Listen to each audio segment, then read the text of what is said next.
जय श्रीमन नारायण। ए पर जे टिप्पणी हम करे जा रहल बा रामानुजदास श्रीमान गट्टू वेणुगोपाल स्वामी जी के द्वारा दिहल गयल बा। अध्याय 18 मोक्ष संन्यास योग श्लोक 76। राजन् संस्मृत्य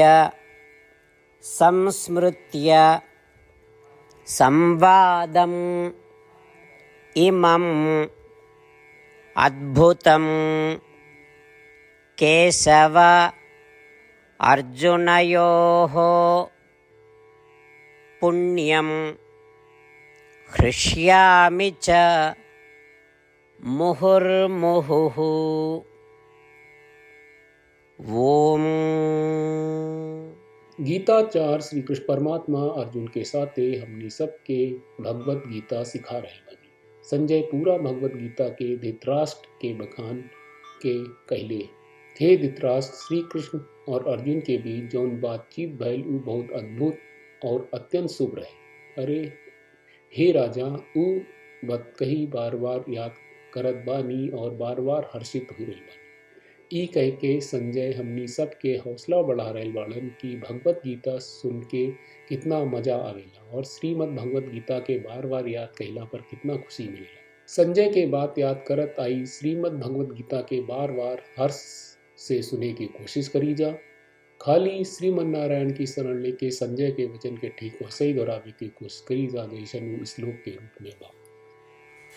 राजन् संस्मृत्य संवादमिममद्भुतं केशवार्जुनयोः पुण्यं हृष्यामि च मुहुर्मुहुः।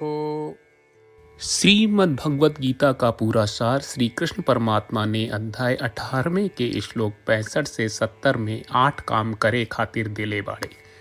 श्री कृष्ण कहले, हम ओ लोगन से प्रेम करनी जो लोग इन 8 बातन के मान तारे। हम ओ भक्तन के हर तरह से रक्षा करब। श्री कृष्ण परमात्मा के द्वारा बोलल गईल संपूर्ण भगवत गीता सुनला के बाद अर्जुन कहले, करिष्ये वचनम त्वा, जेके मतलब बा, कृष्ण मैं वही करब जौन आप कही।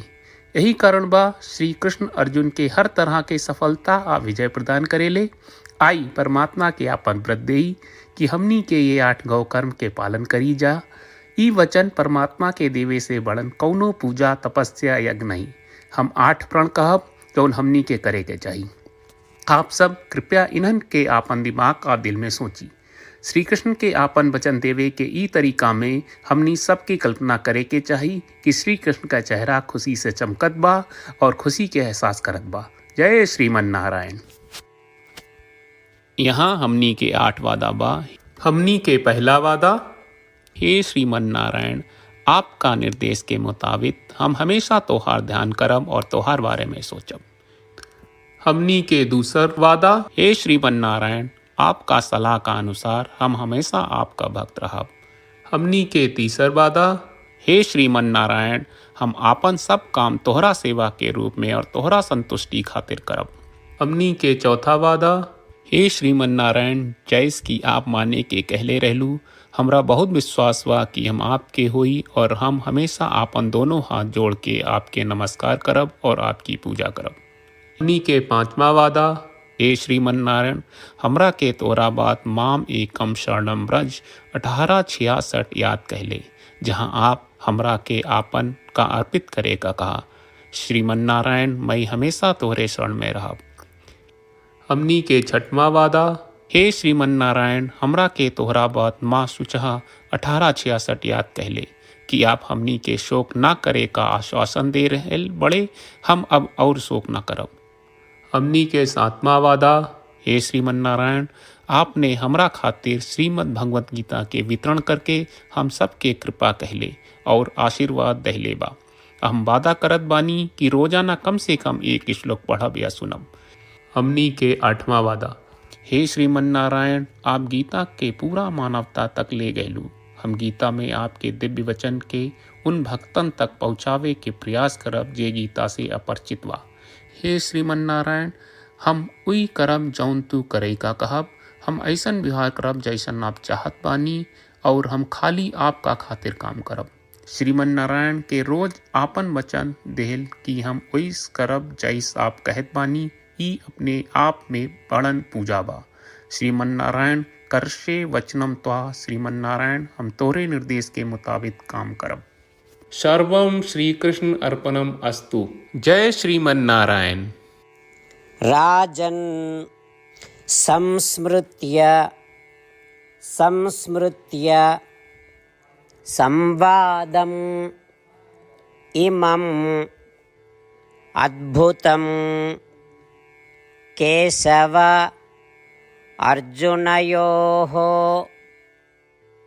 पुण्यं हृष्यामि च मुहुर्मुहुः। ॐ राजन् संस्मृत्य संवादमिममद्भुतं केशवार्जुनयोर्पुण्यं हृष्यामि च मुहुर्मुहुः। जय श्रीमन नारायण। सब भक्त लोगों से विशेष अनुरोध बा, जीवन में हर चीज में हमनी के तत्कालिक और प्रभावशाली परिणाम की अपेक्षा रहेला। एकरा खातिर आइए रोजाना 1 मिनट के समय निकालल जाए और नारायण आश्रम पढ़ल जाए। नारायण आश्रम प्राप्त करे खातिर नारायण आश्रम वेबसाइट पर जाई, जो www.narayanaashram.org है, और पंजीकरण में आपन नाम और ईमेल दर्ज करी। आपके द्वारा प्रदान कईल गई ईमेल पर आपका एक नारायण आश्रम PDF प्राप्त हुई। PDF में एक रामायण श्लोक, एक गीता श्लोक और एक विष्णु नामम बा। ये तीनों के मिल के नारायण आश्रम कहल जाला। हर व्यक्ति के ये श्लोक के अलग अलग संयोजन मिलेला। जब हर कोई 24,000 भक्तन के साथ रोजाना आपन नारायण आश्रम पढ़त आ सुनत बा, ता हर दिन संपूर्ण रामायण का 1 दौर, श्रीमद् भगवत गीता पारायण के 33 दौर और श्री विष्णु सहस्त्रनाम स्तोत्र पारायण के 24 दौर प्रतिदिन पूरा होएला। ई एक बहुत ही उल्लेखनीय और विलक्षण परिणाम बा, जौन हर एक दिन ऐस करे से निकलेला। ई कारण बा कि आप और आपके परिवार के सदस्य तुरते जाके आपन नारायण आश्रम प्राप्त करी। जय श्रीमन नारायण।